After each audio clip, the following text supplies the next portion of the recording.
In today's video, we are going to discuss about the classifications in animal kingdom. This is such a topic that everybody is quite confused that how the classification of animal kingdom has been done and how should we memorize about the classifications in the animal kingdom. So in this today's video, we are going to clear all the doubts. So, what is classification? Classification is a method of identifying, grouping, arranging, and naming the organisms into groups according to the similarities or dissimilarities which they have in themselves. Various scientists have proposed different methods of classification, and they are: first one is the artificial classification.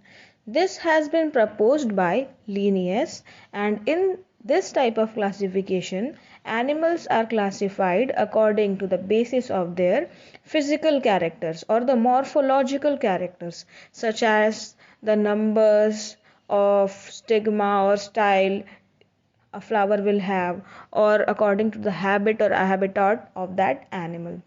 And the second type of classification is natural classification, which has been proposed by Bentham and Hooker.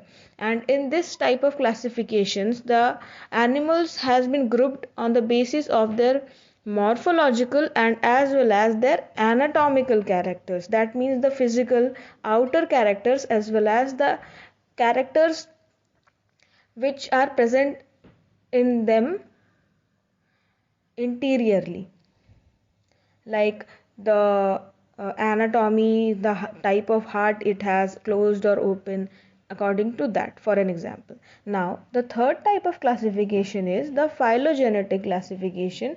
This classification has been done by Enger and Prandtl, and in this, the basis is on the ancestors. The animals having the common ancestors are kept in one group, and this way the classification of animals has been done in various methods.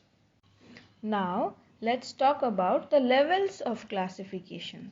The highest taxonomic position in classification is of domain, and below that it is kingdom, then phylum, then class, then order, family, genus, and the last one is species.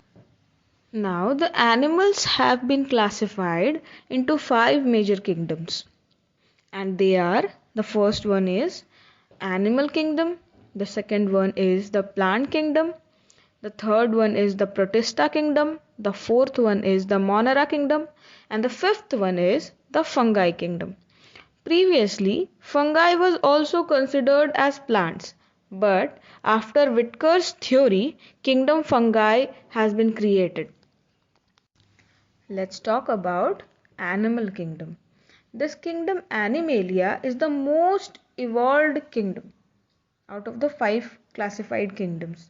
It has been divided into two groups majorly, which is the vertebrates and the invertebrates. Invertebrates are the animals which do not have backbones, and vertebrates are those animals which possess backbones. These animals which have been classified as in animal kingdoms are multicellular, heterotrophic, and they respire aerobically, reproduce mostly sexually, and have the ability to move. This animal kingdom is the most diverse kingdom. It comprises of birds, reptiles, amphibians, insects, fishes, mammals, etc. Let's talk about the plant kingdom. Species of vegetations like shrubs, herbs, plants, trees, climbers, all these are kept under the kingdom Plantae. These are immobile, they cannot locomote, but they can show certain kind of movements. Now they are autotrophic, that means they can prepare their food by their own, and they are also multicellular. They can produce by sexual reproduction, or even they can do asexual reproductions. Let's talk about the kingdom fungi. This includes yeast, molds, mushrooms, toadstools, etc. Previously, it was considered under the plant kingdom. Now it has been separated. They may be multicellular, aerobic. Aerobic means they respire in the presence of oxygen. They can be heterotrophic, and the reproduction method is different, which is through spores. They feed on the other living things or the debris around them. Let's talk about the kingdom Protista. They include the eukaryotic organisms. These organisms are the ones which has nucleus, which is membrane bound. They have nuclear membrane in them, and they can be unicellular or multicellular.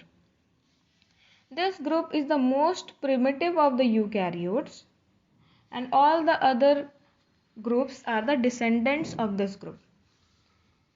It is paraphyletic. Now, what is paraphyletic? Paraphyletic means the organisms which have common ancestors but their descendants form different groups. Now, let's talk about kingdom Monera. The animals grouped in the kingdom Monera are microscopic. That means that it cannot be seen with the help of naked eyes.